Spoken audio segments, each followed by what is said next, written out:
को सिमेट लेते हैं उस दिन मन अपने आप स्थिर हो जाता है।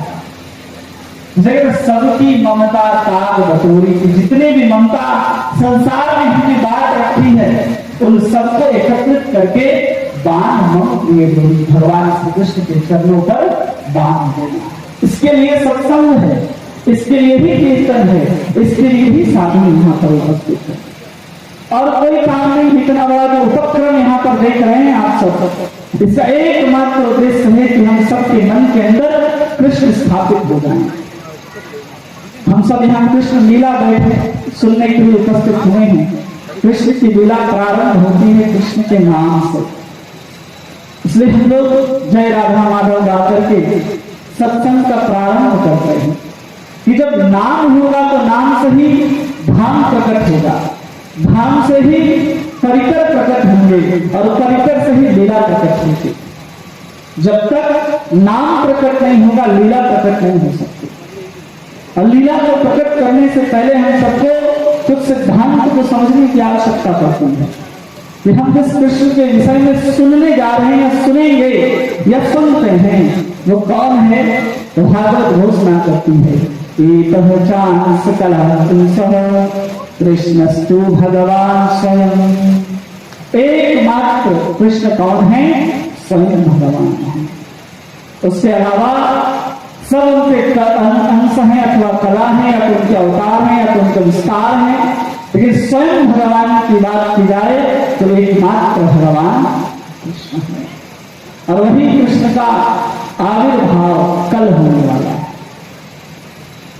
जब कृष्ण स्वयं अवतार लेने वाले हैं तो भगवान गीता में स्वयं बताते हैं कि जब मैं अवतार लेकर के आता हूं तो मूर्ख लोग समझते हैं कि मैं कौन हूं, एक साधारण व्यक्ति हूं। अवगारंती मानसिक कर्म आश्रिता, लोग कहते हैं मैं साधारण मनुष्य के भांति जन्म लेता हूं और भगवान पीछे कह देते हैं कि जन्म कर्म च में ब्रह्म, मेरे जन्म और मेरे कर्म ये दोनों दिव्य हैं। इसलिए भगवान का जन्म कोई साधारण जन्म नहीं है। हम किसी और के जन्म की लीला और किसी के कर्म के विषय में श्रवण करते हैं तो ऐसा लगेगा कि हम संसार में और डूबते जा रहे हैं। हमारे पास जब कोई कमी होती है, आज हम सबके पास किस चीज की कमी है? आनंद की कमी है, सुख की कमी है। और उस सुख की कमी को हम कहां से पूरा करते हैं? इसी संसार से पूरा करने का प्रयास करते हैं। ये हम सबकी सबसे बड़ी गलती है। जैसे कीचड़ को कभी कीचड़ से साफ नहीं किया जा सकता, उसी प्रकार संसार के कमी को कभी संसार प्राप्त करके पूरा नहीं किया जा सकता। लेकिन हमारे अंदर जो कमी है उस चीज को हम लोग संसार से भरने का प्रयास करते हैं, संबंध से भरने का प्रयास करते हैं, विषय से भरने का प्रयास करते हैं। विषय को दिन रात चूकने से हमारा पेट कभी भरेगा नहीं, क्योंकि ये संसार के जो विषय हैं हम सबको बार बार जन्म मृत्यु जरा व्याधि के चक्कर में डालने वाले हैं। इसलिए इन विषय को समझने का प्रयास कीजिए। विषय क्या है? विषय का सीधा परिभाषा इतना शास्त्र जानने की आवश्यकता नहीं है। वो कोई भी भोग जो हमारे मन से कृष्ण के स्मृति को नष्ट करता है वो सब विषय है, इसके अलावा वो कुछ भी नहीं है। इसलिए मीरा कहती है कि ऐसे सुख पर पत्थर पड़े जो नाम हृदय से जाए। मीरा नहीं चाहती कि वो सुख भी मेरे पास आए जिसको प्राप्त करने से मेरे गिरधर लाल मेरे हृदय से अप्रकट हो जाए, ऐसा वो नहीं चाहती। लेकिन हम सब उसी चीज को इकट्ठा करने में लगे हैं, दिन रात 24 घंटे मेहनत करते हैं कि और संसार को इकट्ठा कर लिया जाए और संसार को इकट्ठा कर लिया जाए, लेकिन संसार इकट्ठा भी नहीं होता और भीतर की जो कमी है वो पूरी भी नहीं होती। मतलब वास्तविक कमी क्या है हमारे हृदय के अंदर? एकमात्र कमी है वो कृष्ण के आनंद की कमी है, वो कृष्ण आनंद की कमी है। जड़ आनंद तो है ही नहीं जिसको हम आनंद समझते हैं। सबके प्लेट में 10-10 लाल मिर्ची परोस दिए जाए और उसमें से एक हरी मिर्ची हो और लाल मिर्ची खाते खाते हरी मिर्ची खा लें तो आपको लगेगा क्या आनंद है। क्यों? तीखा कम है उसमें। उसी प्रकार संसार में सर्वत्र दुखी व्याप्त है। जब दुख कम हो जाता है तो लगता है हम सुखी हो गए हैं, और फिर उसी सुख को और प्राप्त करने के चक्कर में वही लाल मिर्च कुछ समय के बाद, हरी मिर्च कुछ समय के बाद लाल मिर्च में परिवर्तित हो जाती है और दुखी हो जाते हैं, उस चीज को और समेट लेते।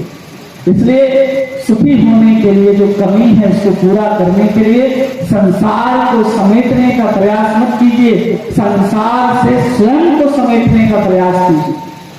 हम संसार में स्वयं को और बिखराते जा रहे हैं कि हमारे पिताजी वो ताता वो चाव ये करते चले जाते हैं, वो दुकान वो मकान, हाँ, तो जितना विस्तार होगा उतना ही आसान कहेंगे।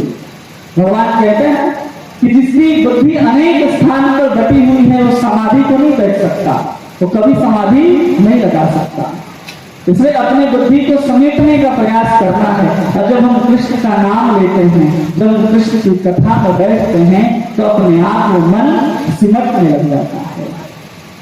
उसी मन को हम समेटने के लिए यहाँ पर 9 दिन का प्रयास करते हैं कि चलो उस 9 दिन तक अगर इन जीवात्माओं का निरस्त होकर के तापित होता रहता है वो कम होता चला जाए। जैसे जब जल हम सबको प्राप्त होता है तो प्यास का जो ताप है वो नष्ट हो जाता है। जब रात में पूर्णिमा की चंद्रमा चमचमाती है चांदनी की तरह रात में, तो उसे तन के जितने भी ताप हैं वो सब नष्ट हो जाते हैं। किसी को कल्प वृक्ष प्राप्त हो जाए तो उसकी दरिद्रता का ताप समाप्त हो जाता है। उसी प्रकार यदि किसी को सत्संग प्राप्त हो जाए तो उसके जीवन के जन्म मृत्यु जरा व्याधि की ताप सर्वत्र समाप्त हो जाता है। इसलिए एक इंतजार जीवन में रखना चाहिए। बहुत प्रसिद्ध एक कथावाचक हुए डोंगरे जी महाराज कहा जाता है, वो कहते थे कि प्रत्येक दिन हर भक्त को जन्माष्टमी और रामनवमी मनानी चाहिए। प्रत्येक दिन भक्त को इंतजार होना चाहिए कि रात के 12 बज गए अब कृष्ण आएंगे, अब दिन के 12 बज गए अब राम आएंगे। तो प्रत्येक दिन इंतजार होना चाहिए, तब जाकर के वो साधक कहलाता है, अन्यथा वो साधक नहीं। वो तो सामान्य संसारी व्यक्ति है, साल में एक बार रामनवमी आई वो राम मंदिर चला गया, जन्माष्टमी आई वो कृष्ण मंदिर चला गया। भक्त तो वो है जो हर रात 12 बजे कृष्ण की जन्माष्टमी मनाता है और हर दोपहर 12 बजे रामनवमी मनाता है, वही कृष्ण का भक्त है। इसलिए इंतजार अपने हृदय में रखने की आवश्यकता है। जिसके हृदय में कृष्ण आएंगे, बस इतना विश्वास हो जाए, इतना आस हो जाए कि कृष्ण आएंगे, तो समझना चाहिए अब धीरे धीरे उसके जीवन की भक्ति की शुरुआत हो चुकी है। केवल ये आस कि हाँ कृष्ण आएंगे, सबरी इंतजार में थी। कह दिया मतंग ऋषि ने कि आएंगे राम, इंतजार में बैठ गई, द्वार में तल के बिछा करके फूल तो बाद में रखती थी सबरी, पहले तो अपने नेत्र को निकाल करके रख देती थी कि इसी दरवाजे से तो राम चल करके आएंगे। वो श्रद्धा वो भाव सीख करके जब हम कृष्ण के लिए प्रतीक्षा करेंगे तब कृष्ण हमारे सामने भी प्रकट होंगे। जैसे वहां पर अपने 6 पुत्रों के मरने के बाद तक देवकी प्रतीक्षा कर रही है जेल के भीतर कि कृष्ण आएंगे।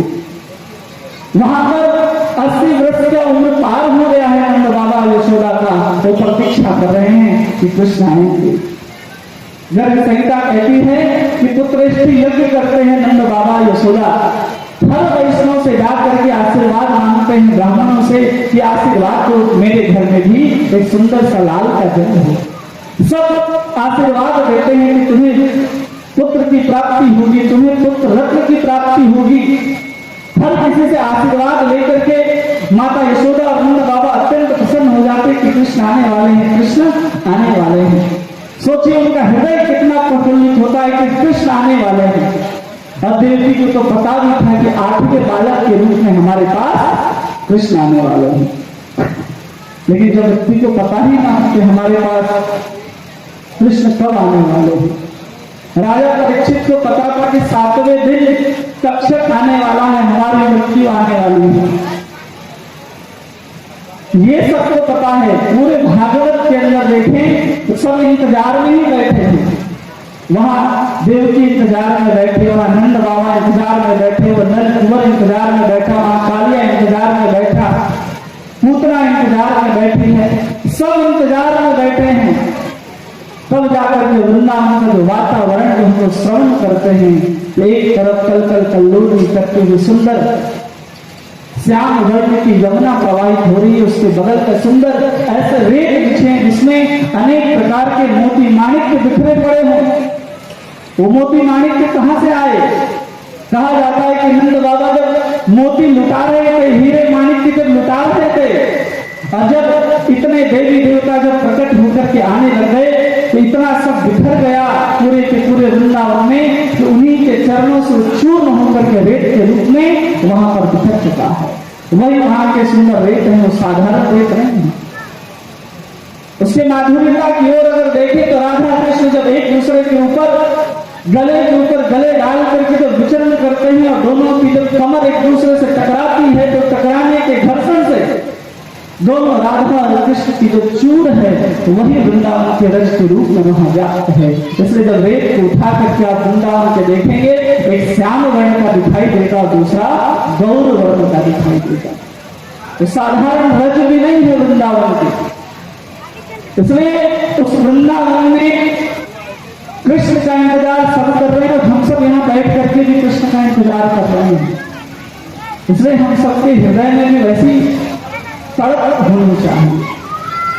एक है ना जगजीत सिंह गाते हैं, तेरे आने की जब खबर महके, तेरी खुशबू से सारा घर महके, कि तेरे आने की जब खबर महके, तुझे पता चलता है कि कृष्ण आने वाले हैं, तो कैसा घर का वातावरण होना चाहिए। जब आप लोग आने वाले तो यहाँ का वातावरण देखिए कैसे बदल गया है। तो सोचिए जब अनंत कोटि ब्रह्मांड आने वाला होगा तो इस प्रकृति ने, इस धरती ने अपने आप को कैसे सजाया होगा। इसलिए उस इंतजार में देखना होगा कि धरती कैसे सजाती है। यमुना ने सबको निमंत्रण दे दिया कि आज हमारे प्रीतम आने वाले हैं, आज तुम मेरे ऊपर से ही प्रभावित हो। जितने भी नदियां हैं वो सब यमुना के साथ रह रही थी। जितने भी ऋतुएं थी वो सब आमंत्रित हो गई वृंदावन के अंदर। एक साथ 6 ऋतु, हेमंत हो, शिशिर हो, वर्षा हो, कोई भी ऋतु हो, सब एक साथ उपस्थित है वृंदावन में। चाहे वो जूही हो, चमेला हो, चाहे बेला हो, कांति हो, कमल हो, गुलाब हो, पुष्प हो, ये सब कहाँ फूल रहे? एक साथ एक ही मौसम में सब फूल रहे।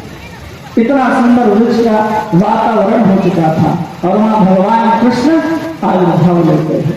तो कृष्ण आविर्भूत इसलिए हो रहे हैं क्योंकि कृष्ण से कई ऐसी कथाएं हैं जहां वर्णन आता है कि उनसे पहले श्रीमती राधा रानी का आविर्भाव हो चुका था। राधा रानी भगवान कृष्ण से 1 वर्ष कहीं कहीं 11 महीने बड़ी मानी जाती हैं और कहीं कहीं 11 महीने छोटी मानी जाती है। तो इस विवाद में नहीं पड़ना है, ये समझना है कि भगवान कृष्ण की हमने बात प्रारंभ की कि वो प्रेम मूर्ति है भगवान कृष्ण। जब वो प्रेम प्राप्त हो जाएगा तो आनंद भी प्राप्त हो जाएगा। इसलिए प्रेम प्राप्त करने की प्रतीक्षा में हम सबको रहना चाहिए। हम सब चैतन्य महाप्रभु के अनुयायी हैं, इसलिए हम सबका मार्ग प्रेम मार्ग है। भक्ति मार्ग भक्ति रसामृत सिंधु में रूप गोस्वामी तो वर्णन करते ही हैं, लेकिन चैतन्य महाप्रभु के अनुयायी होने के कारण हम सब अपने आप को प्रेम मार्ग के पथिक मानते हैं। इसलिए प्रेम तत्व को प्राप्त करना है, उस प्रेम का ही विस्तार करते हैं कृष्ण। इसलिए जब कृष्ण का आविर्भाव होता है धरती पर तो क्यों हुआ, तो एक कथा वर्णन होती है, उसको सुनने का प्रयास कीजिए। कि जहां रूप गोस्वामी जब वर्णन करते हैं तो कहते हैं कि जब पूतना को आदेश दे दिया गया कि जितने भी ब्रज के अंदर बालकों का जन्म हुआ है उन सबको तुम समाप्त कर दो। तो उस समय पूतना सिर्फ ब्रज के अंदर ही नहीं, संपूर्ण भारतवर्ष में भ्रमण करती थी और जो भी 1 महीने पूर्व बालकों का जन्म हुआ है उसको अपना स्तनपान करा करके उसको समाप्त कर देती थी।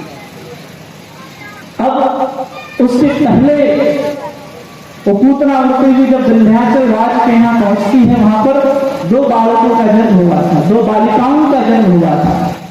और वहीं से एक बालिका को उठा करके भागना प्रारंभ करती है, दूसरी को भी लेकर के भागना प्रारंभ करती है। लेकिन नीचे जो ब्राह्मण यज्ञ कर रहे थे, अपने यज्ञ के प्रताप से उस पूतना के गोद से उन बालकों को नीचे गिरा लेते हैं।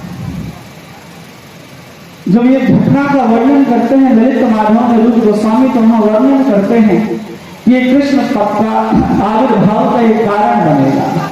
कैसे बनेगा इसको श्रवण कीजिए। भगवान कृष्ण जो अवतार ग्रहण करके आए और पूतना मौसी को देख रहे थे, तो केवल पूतना आंख बंद कर रहे हैं, भगवान कृष्ण सब एक तरफ रख दिया जाए। तो भगवान कृष्ण केवल यही स्मरण कर रहे थे कि मेरी प्रेमिका जो है, जिससे मैं प्रेम करता हूं, तो श्रीमती राधिका ने इसके स्तन को छुआ मात्र है। कब? जब उठा करके भाग रही थी पूतना विंध्याचल राज के यहाँ तक। तो विचार आता है भगवान कृष्ण के अंदर कि अरे इसके स्तनों को तो श्रीमती राधा रानी ने छुआ है, अगर हम इसमें पान भी कर ले तो कोई हर्ज नहीं है, भले इसमें हलाहल विष लगा हो, कोई समस्या नहीं है। इतना प्रेम है भगवान कृष्ण का श्रीमती राधा रानी के प्रति कि कोई फर्क नहीं पड़ता कि उसके अंदर हलाहल विष लगा है या कौन सा जहर लगा है। तुरंत जैसे ही गोद में पूतना उठाती है भगवान कृष्ण को, तुरंत भगवान कृष्ण उसके स्तनों का पान करना प्रारंभ कर देते हैं। और यही आनंद में भगवान आंख बंद किए हुए रहते हैं कि राधा ने इसको छुआ मात्र है। इतना प्रेम वहां राधा और कृष्ण के बीच में व्याप्त है। वही प्रेम वहां नंद बाबा यशोदा के प्रति व्याप्त है। लेकिन पूर्ण रूप से जहां प्रेम प्रकट होता है, जहां हम प्रेम का आस्वादन पूर्ण रूप से कर सकते हैं, वो केवल श्रीमती राधा रानी के सानिध्य में ही हो सकता है। इसलिए जब हम कृष्ण लीला श्रवण करते हैं, तो हम लोग एक तरफ से श्रवण करने जाते हैं कि पूतना आई, पूतना को मार दिया गया, इतने सारे कारण हैं। उन सब के पीछे एकमात्र उनकी आराधना शक्ति ही मात्र कारण है जिससे वो प्रेम करते हैं। कोई भी वृंदावन की लीला नहीं है जिसके कारण वहां पर राधा कृष्ण ने लीला नहीं की। सब जगह राधा रानी ही कारण है। एक घटना तो ये भी वर्णन आता है जहां पर राधा रानी का दर्शन प्राप्त हो गया कंस को। कंस राधा रानी का दर्शन प्राप्त होकर के वृंदावन में दौड़ रहा है, कृष्ण कृष्ण कहता हुआ चारों तरफ दौड़ रहा है कंस। भगवान कृष्ण विचार करने लगते हैं, भाई जब मैं कंस को मारने के लिए जब मथुरा जाऊंगा ही नहीं, तो मेरे आगे की लीला नहीं होगी। राधा रानी से प्रार्थना किया जाता है कृष्ण के द्वारा, तब जाकर के वापस बुद्धि खराब होती है कंस की, और फिर कंस अशुभ के ऊपर अशुभ भेजने लगता है। तो कंस को भी ऐसा ही लगता था कि हम भी भक्त हो गए। तो यहाँ पर राधा रानी के दृष्टि में किसी प्रकार का कोई भेद नहीं है। कंस भी अगर वहां आ जाए तो उसके ऊपर भी कृपा है, कोई भी आ जाए उनके ऊपर कृपा है। कृष्ण के पास कोई भी चला जाए उसको कृष्ण स्वीकार करते हैं। बस हमें कृष्ण के पास जाने की आवश्यकता है। लेकिन कृष्ण को तब अच्छा लगता है कि हम कृष्ण के पास जाएं तो हम कृष्ण के होकर के जाएं। हम संसार के होकर के कृष्ण के पास जाने का प्रयास करते हैं, और हम सब कभी कभी कह भी देते हैं सामने वाले के मन को रखने के लिए कि हाँ तो थोड़ा सा संसार भी संभाल लो, थोड़ा सा भजन भी कर लो। वास्तव में ऐसे कोई सूत्र, ऐसी कोई विधि है ही नहीं। आप कृष्ण को पाना चाहते हैं, कृष्ण के आनंद को प्राप्त करना चाहते हैं, तो पूरे कृष्ण के ही होना पड़ेगा। बिना पूर्ण रूप से कृष्ण के हुए बिना कोई भी कृष्ण को स्वीकार नहीं कर सकता, ना कृष्ण उसको स्वीकार करता। थोड़ा थोड़ा नहीं पकड़ सकते कि हम थोड़ा सा संसार में पकड़े, थोड़ा सा कृष्ण को भी नहीं। कृष्ण पूरा खींच लेते हैं। पूतना को भगवान ने पकड़ा है, तो जब तक उसका प्राण नहीं निकल लिया भगवान ने उसके स्तनों के माध्यम से, तब तक उसको छोड़ा नहीं है। जब पूतना कह रही है कि मुंचाल मुंचाल माँ माँ माँ कह रही है कि छोड़ दो मुझे, तो भी भगवान नहीं छोड़ते उसको। जब दो बार पूतना कह रही, इसका तात्पर्य क्या है कि मेरे पाप को भी समाप्त कर दो और मेरे पुण्य को भी तुम समाप्त कर दो, क्योंकि पाप और पुण्य दोनों बंधन के कारण हैं। हम पुण्य बटोरना चाहते हैं कि चलो हम मंदिर दर्शन कराते हैं, किसी साधु को दान दे आते हैं, किसी तीर्थ में स्नान कराते हैं, इससे पुण्य की प्राप्ति होती है। सोने के हाथ में हथकड़ी बांध लो या लोहे के हाथ में हथकड़ी बांध लो, दोनों बंधन का ही कारण है। पुण्य भी बांधेगा और पाप भी बांधेगा। पाप हमें ताप देगा और जो पुण्य है हमें वो स्वर्ग के सुख भोग को प्राप्त कराता है। तो सुख और पाप इस संसार में निरंतर चलते रहते हैं, कोई भेद नहीं है संसार में। संसार एक साथ ऐसे ही चलता ही रहता है। इसलिए भगवान कृष्ण को हम सबको प्राप्त करना है तो हमारे हृदय में उन पाप की भी कमी होनी चाहिए जो पाप के कारण कम होते हैं। जब अपने आप को पाप से बचाना चाहते हैं तो हमें कृष्ण के शरण में आना उस समय भी आवश्यक है। उसके लिए भगवान को स्वयं घोषणा करते हैं, सर्वधर्मान् परित्यज्य मामेकं शरणं व्रज अहं त्वां सर्वपापेभ्यो मोक्षयिष्यामि मा शुचः। कि सभी धर्मों का परित्याग करके एकमात्र मेरी शरण में आ जाओ, मैं तुम्हें सब प्रकार के पापों से मुक्त कर दूंगा। हम सबको भी पाप से मुक्त होना है तो कृष्ण के शरण में ही आना होगा। आनंद प्राप्त करना है तो भी कृष्ण के शरण में आना होगा, अन्यथा कोई उपाय है नहीं। भगवान कहते कथयन्तश्च माम नित्यं तुष्यन्ति च रमन्ति च। जो मेरे बारे में कहते रहते हैं और मेरे बारे में सुनते रहते हैं वो सदा आनंदित रहते हैं, केवल कृष्ण के विषय में कहने से और कृष्ण के विषय में सुनने से। क्योंकि कृष्ण कौन है? स्वयं आनंद का स्वरूप है। लोग कहते हैं नंद घर आनंद भयो जय कन्हैया लाल। ये तो नहीं कहते नंद घर कृष्ण भयो जय कन्हैया लाल की। हम लोग क्या कहते हैं? नंद घर आनंद भयो। उस आनंद में जब कथा को श्रवण करते हैं तो अपने हृदय को भी आनंद में बनाने का प्रयास करना चाहिए। लेकिन हम सब कथा पंडाल में भी आकर के बातचीत करते रहते, जैसे हम माताएं खड़े होकर के बातचीत कर रहे हैं। सभी माताएं से निवेदन है कि आप चुपचाप अपने अपने स्थान पर बैठ जाएं बिना वार्तालाप किए हुए। तो अपने जीवन को इस तरह से मोड़ने का प्रयास कीजिए जो संसार से मिलकर के कृष्ण की ओर चला जाए। भगवान कह रहे हैं मन मनो भक्तो, कि अपने मन को मेरे चरणों में लगाओ, मुझ में लगाओ। कैसे लगाया जाए मन को? कृष्ण के चरणों पर। एक गोपी का विवाह हुआ है और वृंदावन के अंदर गई है। विवाह होने के बाद उसकी सास ने कह दिया कि आज के बाद तुमने जब घर में कदम रखा तो घूंघट करके यमुना के तट पर जाना है, वहां से जल भर के घूंघट करके वापस अपने घर वापस आना है। बीच में न तुमको दाएं देखने की आवश्यकता है न बाएं देखने की आवश्यकता है। यहाँ से यमुना घाट का मार्ग बिल्कुल सीधा है और आने का मार्ग भी बिल्कुल सीधा है, तो तुम्हें दाएं देखने की और न बाएं देखने की कोई आवश्यकता नहीं है। विवाह के पूर्व उस गोपी ने सुन रखा था कि अरे वृंदावन के अंदर एक सुंदर सा बालक रहता है जिसके दर्शन करने मात्र से अनंत जन्म के जो ताप है, जो तृष्णा है, वो सब समाप्त हो जाता है। और जब पानी भरने के लिए जाती तो उसके नयन चारों तरफ उस कृष्ण को ढूंढते। जब वापस घर करके आती तो भी वो कृष्ण को ढूंढती कि वो कृष्ण कहाँ है, वो काला सा लड़का कहाँ है। और जब उसके नयन चंचल होते हुए दिखाई देते, माँ उसकी सास कहती कि तुम्हें इधर उधर देखने की आवश्यकता नहीं है, सीधा जाना है सीधा आना है, तुम्हारे नयन इधर से उधर क्यों हो रहे थे। हम सबकी चंचलता संसार के विषयों को प्राप्त करने में है। संसार के भोगों को प्राप्त करने के लिए हम अति उत्साहित हैं, लेकिन कृष्ण को देखने के लिए हमारे नयन जो हैं वो उत्साहित नहीं है, कहीं भी उत्साहित नहीं है। किसकी जिज्ञासा होती है कि चलो हम जाकर के राधा रमन जी का दर्शन करते हैं कि आज भगवान ने कैसा सुंदर श्रृंगार किया है, भगवान के सुंदर मुकुट कैसे बांधे गए हैं, भगवान के सुंदर चरणों में कैसे सुंदर एक ऊर्ध्व रेखा बनी हुई है, सुंदर रथ का चिन्ह है, सुंदर 4 कलश स्थापित की गई है, कैसे त्रिकोण है, कैसे अर्धचंद्र उसमें स्थापित किया गया है।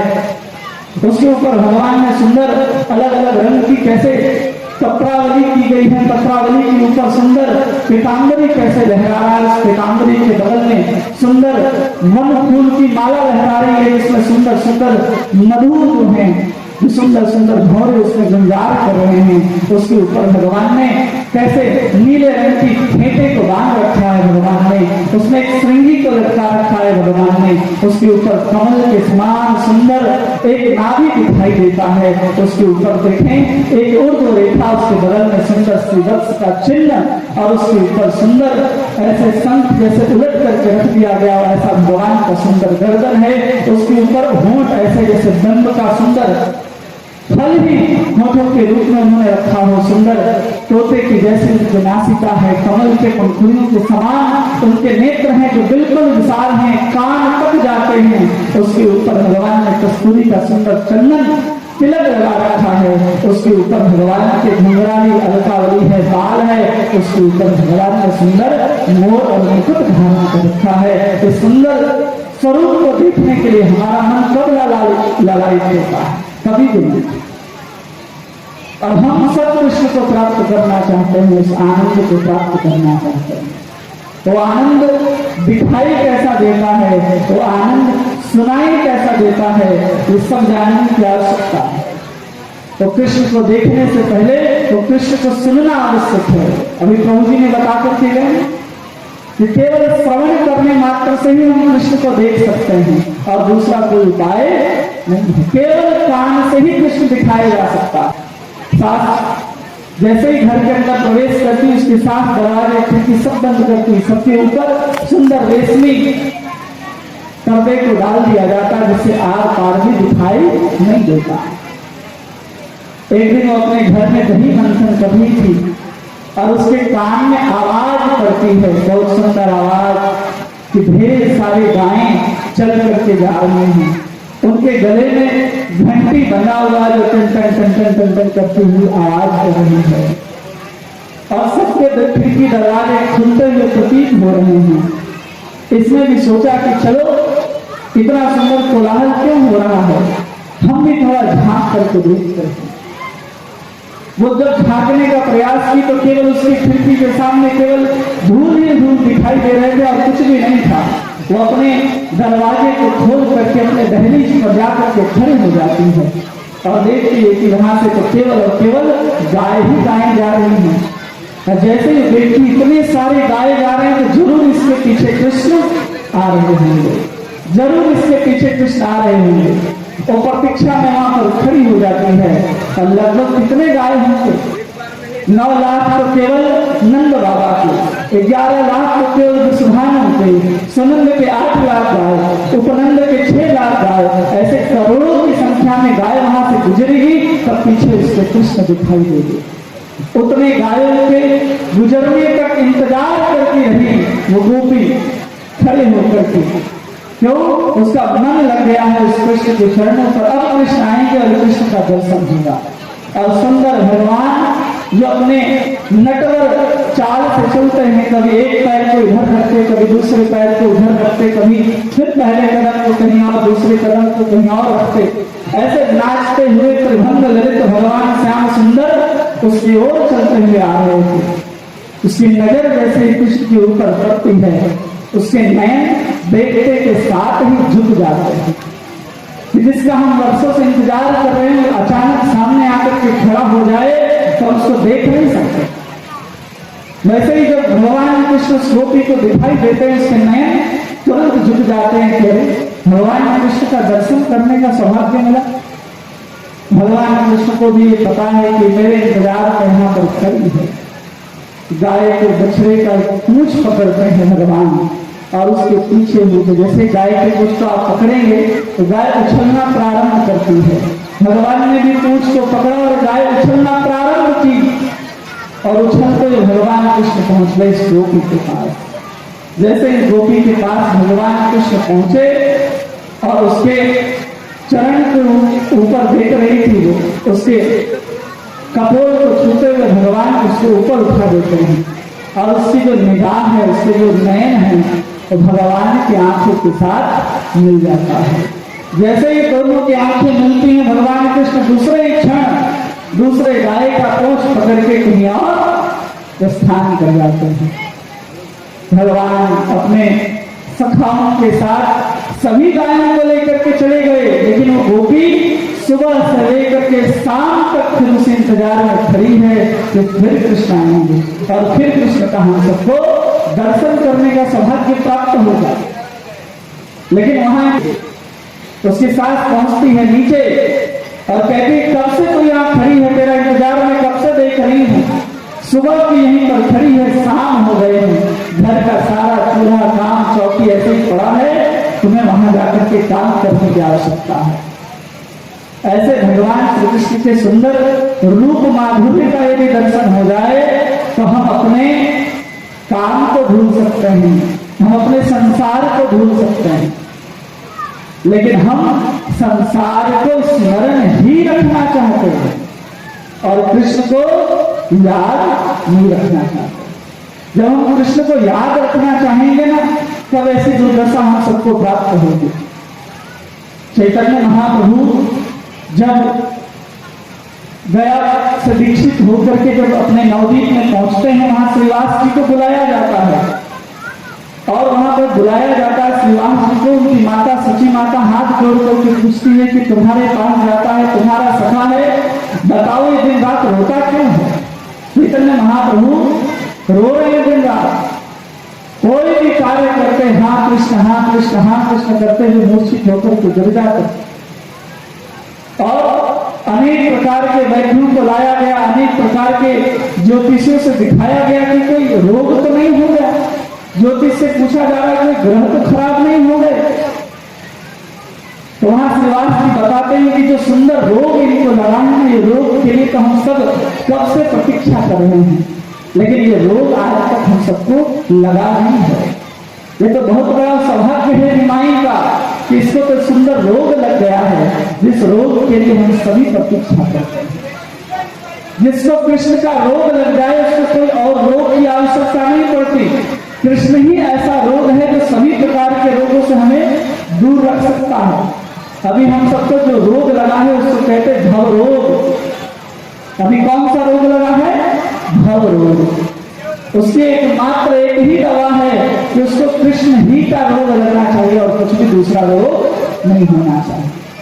कृष्ण के अलावा अगर उससे कोई और दूसरा रोग लग जाता है तो किसी काम का नहीं रहता, और जब संसार का रोग लग जाता है तो भी वो किसी काम का नहीं रहता। हमें संसार का रोग लगा है, क्या हम अपना काम भी कर पाते हैं? नहीं। दिन रात धन संपत्ति पत्नी बच्चे दुकान मकान व्यापार इन सब में हम बढ़ जाते हैं। हम स्वयं भी क्या करना चाहते हैं हमें अनुभव नहीं होता। तो सोचिए जब हम कृष्ण के हो जाएंगे तो कितना आनंद आएगा।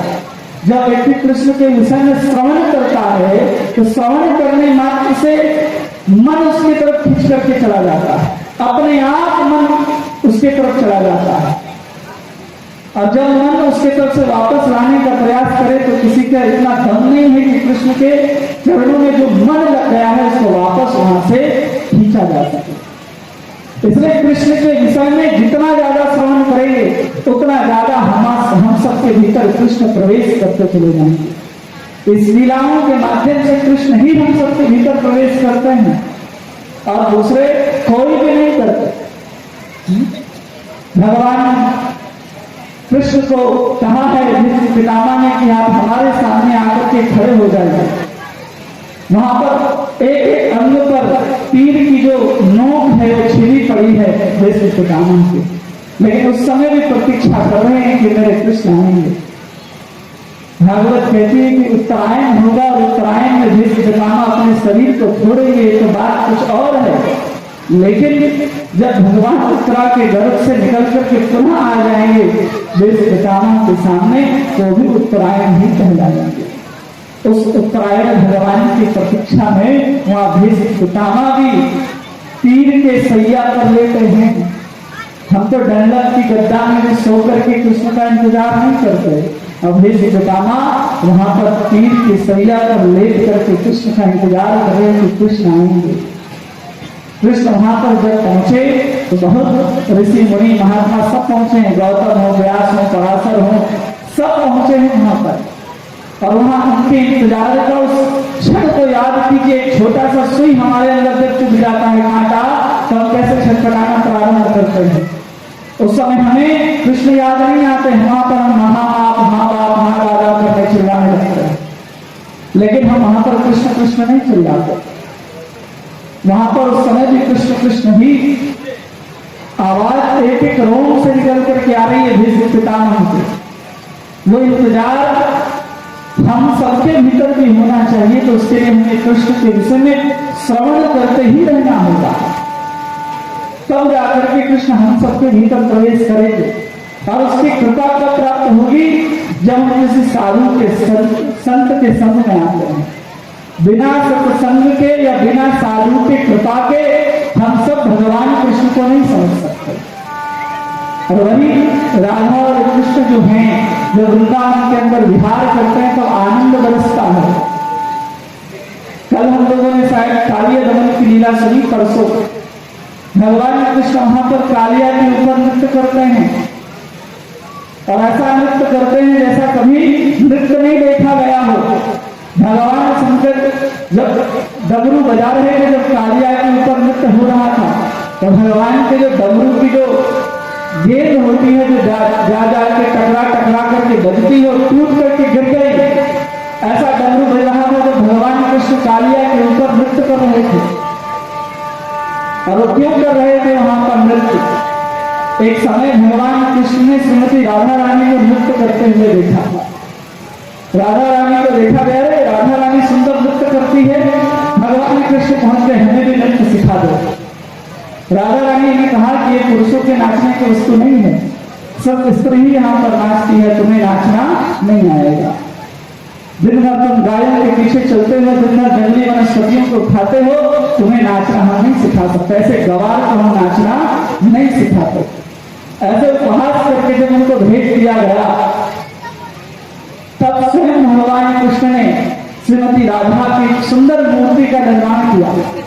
उस मूर्ति के सामने प्रत्येक दिन नृत्य करने का प्रयास करते, प्रत्येक दिन अभ्यास करते कि हाँ आज हम नृत्य सीख लेंगे, आज हम नृत्य सीख लेंगे। उन्होंने नृत्य सीख भी लिया, और फिर राधा रानी के पास गए कि देखो मैंने नृत्य सीख लिया है। राधा रानी ने कहा चलो साइड हो, ललिता को नाचने दो, यहाँ पर ललिता बहुत अच्छा नाचती है। भगवान कृष्ण वहां पर अपने आप को फाड़ फाड़ करके देख रहे हैं कि ललिता नृत्य कर रही है और राधा रानी सुंदर वीणा बजा रही है। बार बार बोलती है राधा रानी से कि एक बार हमें नृत्य करने का अवसर दो, एक बार हमें नृत्य करने का अवसर दो। लेकिन राधा रानी बोलती कि तुम्हें नाचना तो आता ही नहीं, तुम्हें तो हमने सिखाया ही नहीं, तुम्हें नाचने की आवश्यकता नहीं है। तब भगवान कृष्ण ने विचार किया कि ऐसे लोग मेरे नृत्य को देखने वाले नहीं है। भगवान कृष्ण ने बहाना किया और गेंद को फेंक दिया यमुना के अंदर, और कालिया को नीचे से लेकर के आए कि आज तुम्हारा, आज हमारा रंगमंच यही बनेगा, कालिया का फण ही आज हमारा मंच होगा जहां पर हम नृत्य करेंगे। जब गोपियों को ये बात पता चलेगी, जब राधा को ये बात पता चलेगी कि मैं कालिया गढ़ के अंदर प्रवेश कर चुका हूँ, जहां पर से आज तक कोई जिंदा वापस नहीं आया, तो यमुना के किनारे आकर के खड़ी होगी। यहाँ पर ललिता, यहाँ विशाखा खड़ी होगी, और तब मैं इस कालिया के ऊपर नृत्य करूंगा, तब पता चलेगा कि मैंने वास्तव में नाचना सीखा तो कैसे सीखा था। तब वो नाचना प्रारंभ करते हैं। जब कालिया के ऊपर भगवान श्री कृष्ण का एक ही भाव होता है भगवान कृष्ण का कि तुम तो समतल भूमि पर नाचती हो सब लोग, देखो मैं तो एक क्षण ऊपर है, एक क्षण उससे भी ऊपर है, एक क्षण उससे भी ऊपर है, एक क्षण तो देखो ऐसा लगता है जैसे पाताल पर गया हो। लेकिन भगवान उसमें भी एक कदम में उसके ऊपर, तो दूसरे कदम में तीसरे क्षण के ऊपर ऐसा कदम रखते हुए भगवान नृत्य करके प्रदर्शित करके दिखा दिए कि देखो मैं भी नृत्य कर सकता हूँ। भगवान कृष्ण की सारी लीलाएं जो भागवत पर वर्णित हैं, तो सभी राधा रानी के आश्रित में ही वर्णित की गई है। सुखदेव गोस्वामी अगर लीलाओं का, कथाओं का वर्णन करना प्रारंभ करते तो 7 दिन में शायद भागवत पूरी नहीं हो पाती। इसलिए जब सुखदेव गोस्वामी की कथा में श्रीमती राधा रानी वहां पर हम सबको दिखाई नहीं देती, लेकिन हम आचार्यों के दृष्टिकोण से जब देखना प्रारंभ करते हैं तो हमें संपूर्ण भागवत में श्रीमती राधा रानी के अलावा और कोई नहीं दिखाई देता।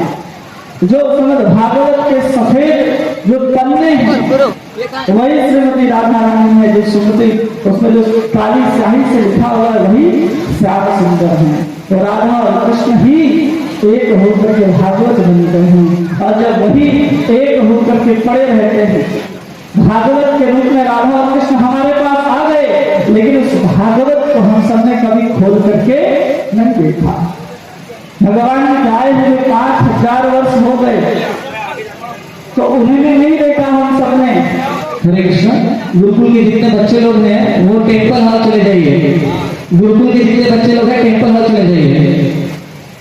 हम सबने उस भागवत को खोल करके एक बार भी नहीं देखा कि उसमें राधा कहाँ है और कृष्ण कहाँ है। एक बार भी हमने उसको देखने का प्रयास नहीं किया। ऐसे ही समय बीतता गया, समय बीतता गया। इस कलयुग का प्रथम चरण प्रारंभ हो गया, जहां पर प्राय लोग अपने मति को, अपने भाग्य को समाप्त कर चुके थे। मंद सुनंद मतयो मार मंद भाग्य ही पात्रता, उनका कोई भाग्य नहीं है। हरे कृष्ण। तो स्कूल की जो माता जी भाई 10 लोग वो टेम्पल हॉल में चले जाइए, सर आ रहे हैं, आपका वहाँ पे सेवा है। हरे कृष्ण। तो उसी प्रकार जब मंद सुमंद हो गए हैं पूरा वातावरण, कलयुग के लोग अल्पायु को प्राप्त कर चुके, कोई बुद्धि नहीं है, कोई भाग्य नहीं है, कोई स्त्री से हीन हो गया है, उस समय भगवान राधा और कृष्ण विचार करते हैं कि हम सबको इस भागवत के भीतर पड़े पड़े पड़े पड़े कोई पढ़ने वाला नहीं, कोई सुनने वाला नहीं, कोई सुनाने वाला नहीं है। उसी समय वृंदावन के अंदर राधा और कृष्ण एक दूसरे के आंखों के अंदर जब झांक रहे होते हैं, उसी समय झांकते झांकते कब राधा कृष्ण हो जाते हैं और कृष्ण कब राधा हो जाते हैं, ये ना कृष्ण को पता चलता है ना तो राधा को पता चलता है।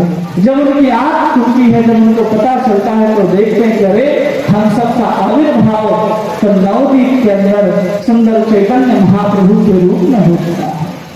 वही राधा और कृष्ण एक होकर के चैतन्य महाप्रभु के रूप में प्रकट होते हैं। और हम सबको फिर आदेश देना प्रारंभ करते हैं कि कलयुग का एकमात्र धर्म है हरे राम हरे नामेव केवलम कलौ नास्ते नास्ते नास्ते गतिरन्यथा। केवल और केवल कलयुग में हरि नाम ही एकमात्र लक्ष्य रह जाता है कि उसी नाम से हम लीला और कृष्ण को प्रकट कर सकते हैं। उसके अलावा दूसरा कोई साधन नहीं है। उनकी लीलाएं उनके तरफ आकर्षित करने के लिए है, उसका नाम उसको प्रकट करने के लिए है।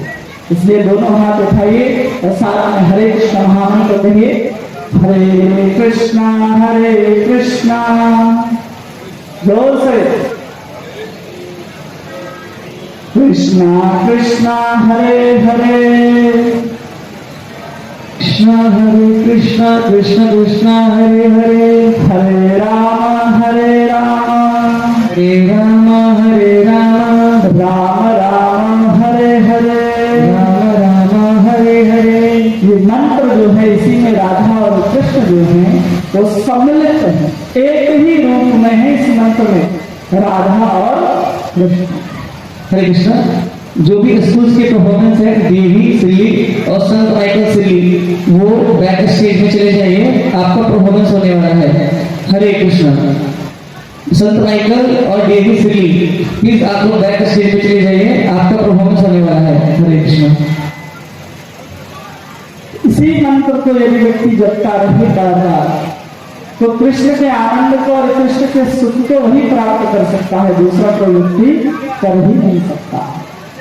यही मंत्र चित्त को शुद्ध करता है, यही मंत्र चित्त को द्रवित करता है, और यही चित्त जब द्रवीभूत होकर के यमुना के रूप में प्रवाहित होने लगता है तब उसी यमुना के किनारे वृंदावन का निर्माण होता है, जहाँ प्रेम रूपी शिखर गोवर्धन उठता है और उसी के कल्प वृक्ष के नीचे सुंदर राधा और गोविंद बांसुरी बजाते हुए हम अपने हृदय के अंदर दर्शन प्राप्त कर सकते हैं इसी मंत्र के माध्यम से।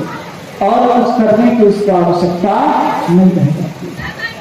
केवल इसी मंत्र के द्वारा, इसी को चैतन्य महाप्रभु ने कहा, इस मंत्र को जपते जपते ही चैतन्य महाप्रभु कहते जपीते जपीते मन हो ही पागल, इस मंत्र को जपते जपते मैं पागल हो गया।